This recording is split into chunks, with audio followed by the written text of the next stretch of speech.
Primeiramente, bom dia, né, senhor? Bom dia, Daphne.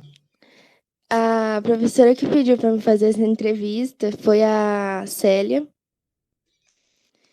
E eu vou fazer a primeira pergunta. O senhor vai querer o repente? Vamos falar do repente, que é mais fácil para mim. Tá bom. O nome, tá pedindo o nome, a idade onde o senhor mora, para que vão fazer parte do texto introdutório da entrevista.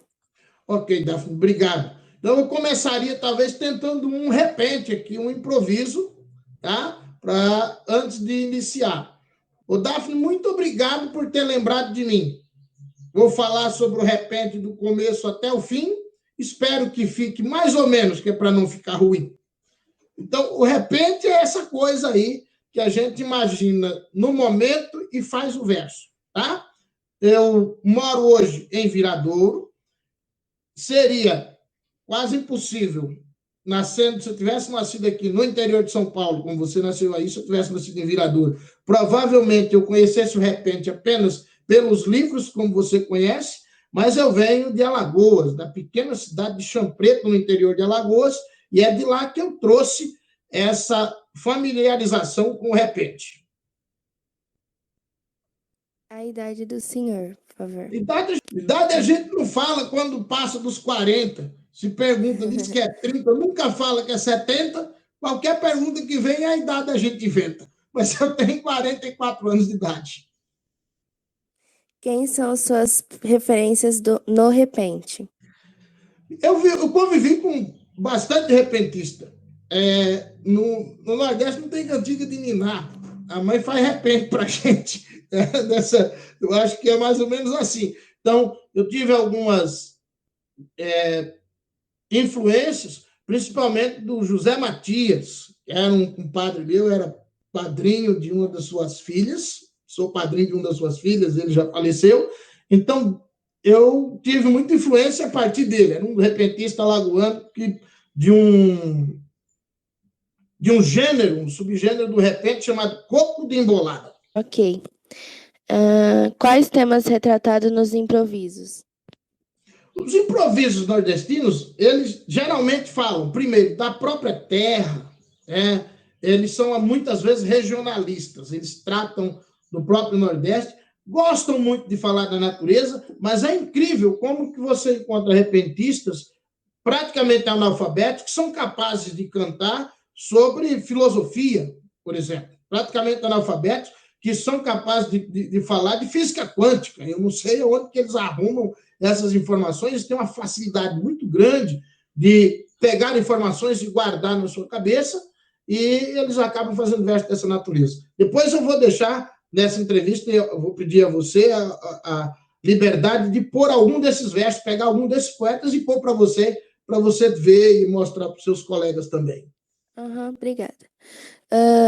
Quem influenciou você a enveredar no repente? Então, eu repito, influência principal do José Matias. Foi aí um cantador, é outro nome que se dá, o repentista, é de cantador. Geralmente, os repentes são acompanhados de um pandeiro, quando é o coco, ou de uma viola.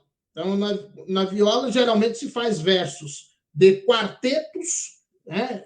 Versos de quartetos, não, estrofes em forma de quartetos, em forma de cestilhas e em forma de décimas, que são versos com 10, são estrofes com 10 versos. Então, e no pandeiro muda-se aí a estrutura das estrofes.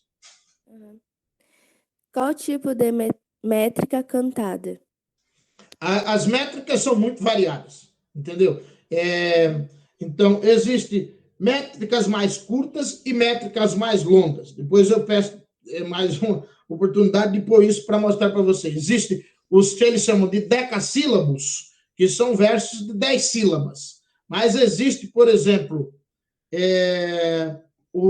uma espécie chamada de martelo, e esses têm 20 sílabas, 15 sílabas poéticas em cada verso. É uma coisa dificílima de fazer. O martelo, tem um martelo agalopado e tem um tal de martelo alagoano. Vou deixar uma amostra de cada um deles também no seu trabalho. Tá. Com quantos anos começou a fazer repente? Bem pequeno. 8 anos, por aí, eu fazia repente. E enfrentava, às vezes, os camaradas mais velhos. Claro, nunca tive isso como profissão, e tinha isso como diversão, mas as pessoas achavam muito engraçado, porque era um moleque que fazia repente. Tinha lá um repentista lá do ano muito famoso, chamado Barra Nova, e certo dia ele fez um verso, eu não lembro o verso dele, que ele dizia que era impossível que um moleque do meu tamanho fizesse repente. E eu respondi na hora de imediato para ele o seguinte: quando eu digo que canto, tiro o verso e dou a prova. Que hoje eu sou vela branca, mortalha, caixão e cova para fazer a sepultura do poeta Barra Nova. Então, a resposta é imediata, é isso que é o repente. Uhum. Qual a importância de manter viva essa tradição? Olha, quando a gente. Isso é uma outra questão que parte mais para o outro lado mais filosófico. Porque, por exemplo, quando você sai da sua terra natal, você perde raízes. Você vai para um outro lugar onde as pessoas pensam diferente, se vestem diferente, comem coisas diferentes, e você perde totalmente suas raízes. Né? E ao perder suas raízes, você perde de alguma forma a identidade. Então, eu sempre ouço repentes hoje, graças à internet, sempre vejo os repentistas atuais, entende? E manter isso vivo, de alguma forma, me deixa as raízes necessárias para que eu também me mantenha vivo. Tá? É uma forma de expressão cultural que faz parte da vida de todo e qualquer nordestino.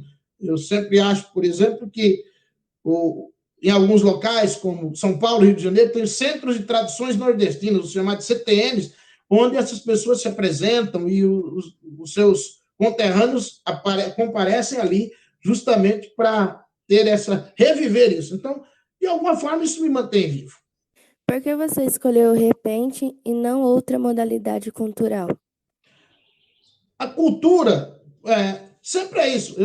Eu sempre trato as coisas em dois modos.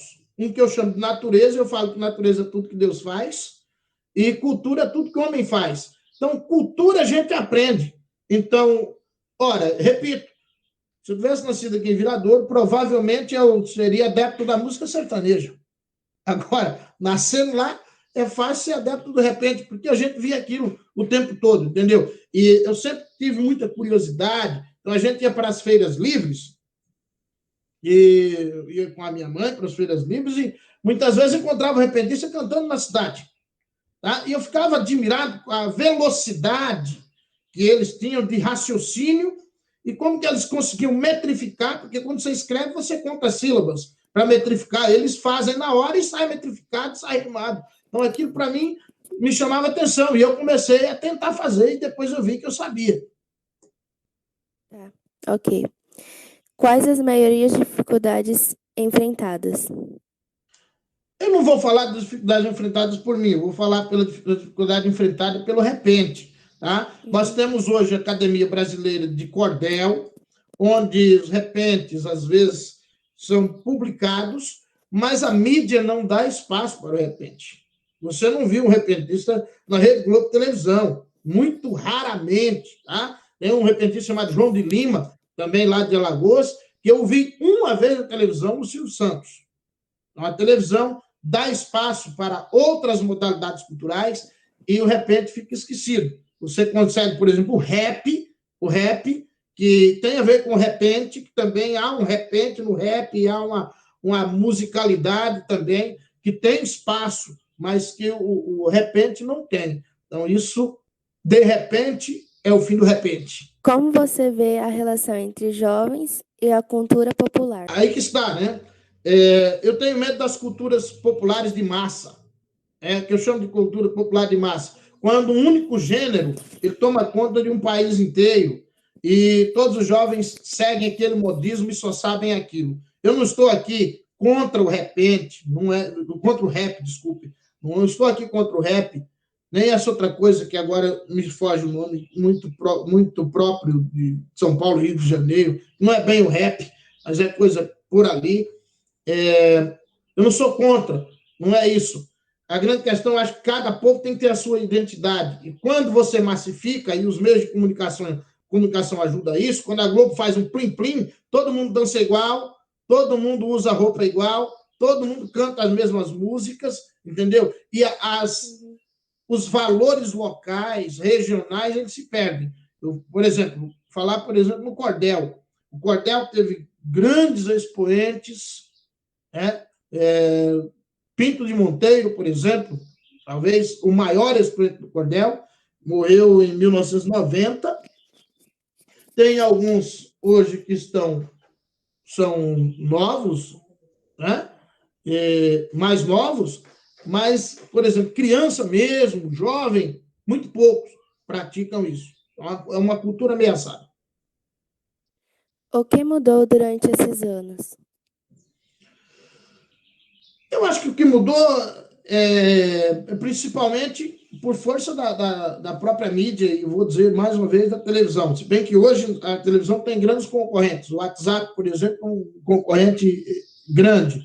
Mas eu vejo que o WhatsApp, ele não, de certa forma, não produz a cultura, ele repete a cultura que é produzida. Quem dita a ditadura da cultura continua sendo dada pela TV. Tá? Então, o que mudou é isso. As pessoas têm alcance através da mídia a outros modos de entretenimento e perdem aqueles seus modos locais, da sua cultura local. Então, há uma massificação maior por conta da mídia do que havia antes. Né? Por exemplo, eu vou dar um exemplo meu. Eu vivi até os meus 18 anos de idade sem ter televisão em casa. Até um pouco mais que isso, sem ter televisão em casa. Então, o rádio sempre no momento. Veja como tudo vai diferenciando.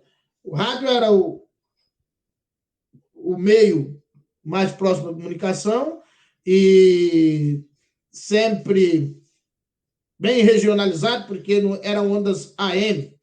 Tá? Então, nesta modalidade, as rádios muito distantes, às vezes, não pegam muito mal. Você ficaria nas rádios mais locais, e aí a cultura local estava muito presente. Tem essas diferenças. Onde você se apresenta? Eu só me apresento na sala de aula. Entendeu? Então, eu não sou, digamos, eu não sou poeta. Eu sou apenas um curioso que faz versos. Mas, por exemplo, onde os poetas se apresentam hoje, no Nordeste, existem grandes festivais, principalmente na Paraíba, né? São festivais geralmente anuais, onde se disputa um troféu de melhor cantador, o melhor cordelista, e assim seja. E aqui nessa região sudeste, por exemplo, você vai ter, por exemplo, em São Paulo, o Centro de Tradições Nordestinas, onde eles também se apresentam. A temática de seus versos fala sobre jovens ou foca na sociedade? A temática... Na sociedade de maneira geral.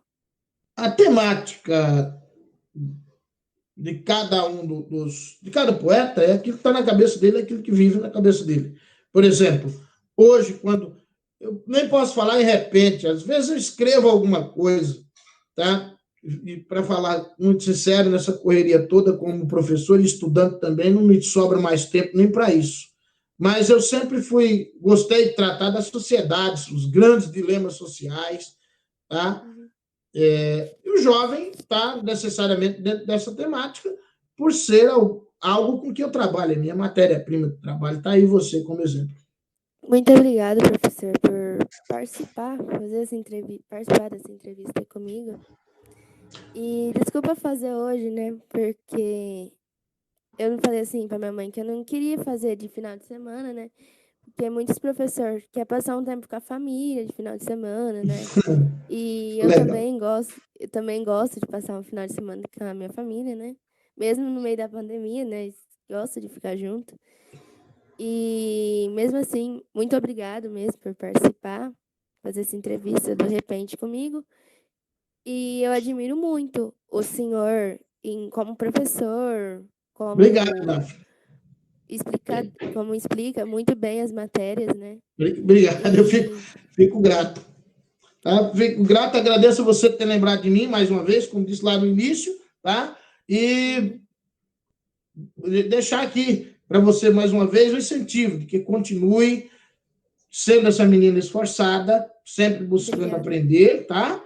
E quando lembrar dos velhos professores, a gente agradece mais uma vez, tá? Que Deus te abençoe. Tchau, tchau. Amém. O Senhor também. Tchau.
Como eu havia prometido anteriormente, vou deixar aqui alguns exemplos das variações de poesia de cordel, em particular dessa poesia improvisada, chamada de repente, tá? Nós vamos iniciar com as cestilhas, tá? Nós temos um exemplo aí com Geraldo Amâncio e Valdir Teles, com cestilhas, que são estrofes compostas de 6 versos relativamente curtos.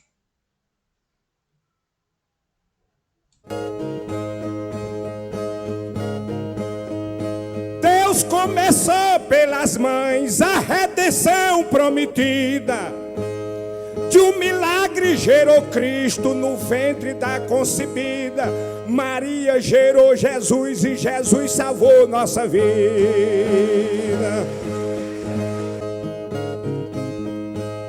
A mãe aprendeu a amar e atravessar empecilho.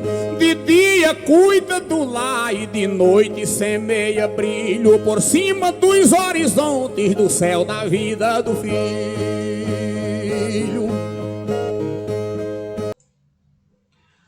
Além das cestilhas, se tem muito também os decassílabos e décadas. As décadas são estrofes com 10 versos. Os decassílabos são versos com 10 sílabas.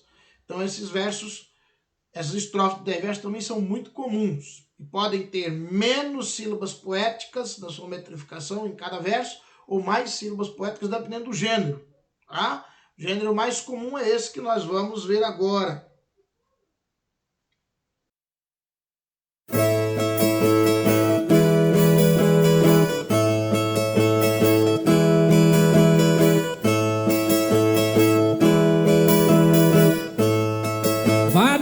África do Sul fazer safari, passe em Cuba em lembrança a Fidel D. Vá no Louvre ver obra de Monet, Delacroix, Canova e Portinari. Vá até Maranello onde a Ferrari mantém sede no solo italiano.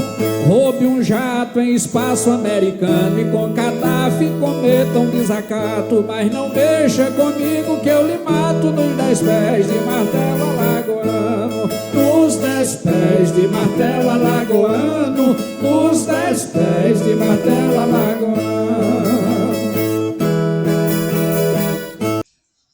Por fim, mais um exemplo de estrofes de 10 versos, também com versos com muitas sílabas poéticas, versos duplos, podemos dizer assim. E além disso, numa rapidez tremenda, é o chamado galope ou galope à beira-mar. Eu que canto à noite, canto as entrelinhas, canto os improvisos dos grandes ciganos, sei cantar os mares, os meridianos para os cantadores que seguem as linhas, sei cantar as tardes e as manhãzinhas, mas pra repentista que vem me enfrentar, eu sou dinamite perto de estourar e um carro blindado cheio de explosivo, quem entra ou desarma ou não volta vivo, nos 10 de galope na beira do mar.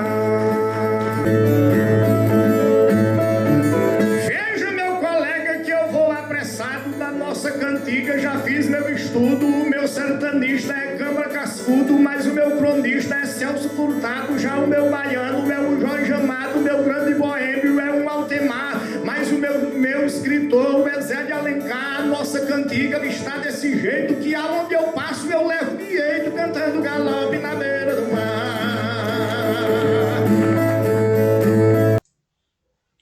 Temos ainda nessa conjunto de versos, de 10 versos, temos ainda o exemplo do quadrão perguntado. São 10 versos, 5 para um poeta e 5 para o outro poeta. Um pergunta e o outro responde, tá? Então, por isso se chama de martelo, quadrão perguntado.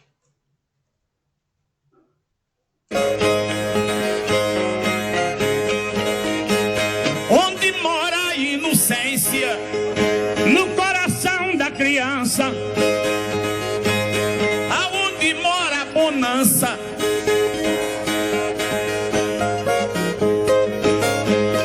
onde Deus tem complacência, o que gera violência,